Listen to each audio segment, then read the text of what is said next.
નમસ્કાર વિદ્યાર્થી મિત્રો, હું અખિલ લક્ષ આપ સૌનું મેથેમેટિકલ બોયમાં હાર્દિક સ્વાગત કરું છું. તો આજે આપણે લોકો શીખવાના છીએ સ્ટાન્ડર્ડ 9 ચેપ્ટર નંબર 2 બહુપદીઓનો સ્વાધ્યાય નંબર 2.1 નો પ્રશ્ન નંબર 4. તો મિત્રો આ પ્રશ્ન નંબર 4 ની અંદર આપણને આપ્યું છે કે નીચે આપેલી બહુપદીની ઘાત જણાવો. એટલે કે જે આપણને બહુપદી આપ્યું તેની ઘાત જણાવવી. એટલે બહુપદીની ઘાત તો તે આપણે ચાલો શીખીએ. તો હવે અહીં બહુપદીની ઘાત કોને કહેવાય કે જે આપેલ જે બહુપદી હોય તેની અંદર સૌથી મોટી જે ઘાત હોય, જે પદની ઘાત, એ ઘાતને આખી બહુપદીની ઘાત કહેવામાં આવે છે. તો ચાલો આપણે પહેલા દાખલાથી શરૂઆત કરીએ. તો અહીં સૌથી મોટી અહીં 3 છે, અહીં 2 છે અને અહીં કશું ન હોય તો 1 છે. તો હવે અહીં 3 2 1. હવે આની અંદર સૌથી મોટી ઘાત છે 3. તો હવે અહીં લખાય કે બહુપદીની ઘાત બરાબર 3. કારણ કે અહીં જે મિત્રો અહીં જે 3 જે છે તે સૌથી મોટી ઘાત છે. એટલે કે આપેલ બહુપદીની ઘાત 3 કહેવાય. હવે જો મિત્રો અહીં 50 ઘાત લખી હોય તો આપેલ બહુપદીની ઘાત 50 થાય. જો 100 લખી હોય તો 100. જેટલી ઘાત મોટી હોય એટલી ઘાત ગણાય છે. તો ચાલો હવે આપણે લોકો જોઈએ દાખલા નંબર 2. તો દાખલા નંબર 2 ની અંદર આપણને આપ્યું છે 4 y નો સ્ક્વેર. હવે મિત્રો અહીં 4 ની જ્યારે હવે આપણે હજી એક વસ્તુ શીખી લઈએ કે જ્યારે કોઈ પણ વસ્તુ માની લો આવી રીતે જો અહીં 7x છે તો અહીં કશું નહીં તો એક ઘાત હોય છે, કારણ કે આની સાથે એક સહગુણક છે અને આની સાથે એક ચલ છે. પરંતુ જ્યારે કોઈ પદ આવી રીતે એકલું આપેલું હોય અથવા તો આવી રીતે એકલું આપેલું હોય તો ત્યારે આની ઘાત માત્ર ને માત્ર 0 જ થાય.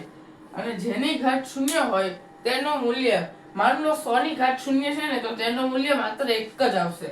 તો આ વસ્તુને આપણે ખાસ ધ્યાનમાં રાખવાની છે. તો હવે આપણે લખો અહીં જો 4 ની ઘાત, અહીં 4 ની ઘાત 0 છે તેનાથી આપણને કોઈ ફરક નથી. પણ આપણે અહીં y ની જે સ્ક્વેર છે, y ની જે બે ઘાત છે તે લખવાની છે. તો અહીં બહુપદીની ઘાત બરાબર 2. તો આ બહુપદીની ઘાત તો 2 થઈ. હવે આપણે આગળ જોઈએ ત્રીજું. તો અહીં આપ્યું છે કે 5t √7. હવે જે √7 છે તો આપણે તેની ઘાત કાઢીએ તો બને છે 5t. અહીં કઈ નથી એટલે એક ઘાત માઈનસ √7 નહીં લખાય, આપણે રૂટનું મૂલ્ય લખી દઈએ 7 ની 1/2 ઘાત. હવે અડધું જે છે આ અડધી ઘાત થઈ અને આ આખી ઘાત છે. તો અડધી ઘાત છે તે આખી ઘાત કરતા નાની છે.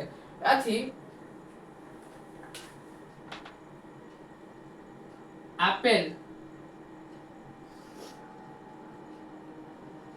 બહુપદીની ઘાત બરાબર 1.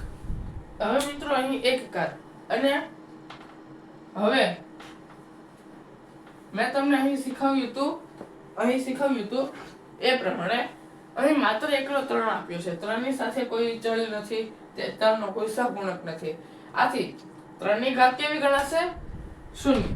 હવે 3 ની ઘાત જો 0 ગણાય જેથી 3 નું મૂલ્ય કેટલું થયું? 1. પણ આપણે અહીં 3 નું મૂલ્ય જે છે તે આપણે નથી ગોતવાનું, આપણે માત્ર ઘાત લખવાની છે. તો અહીં થઈ 3 ની 0 ઘાત.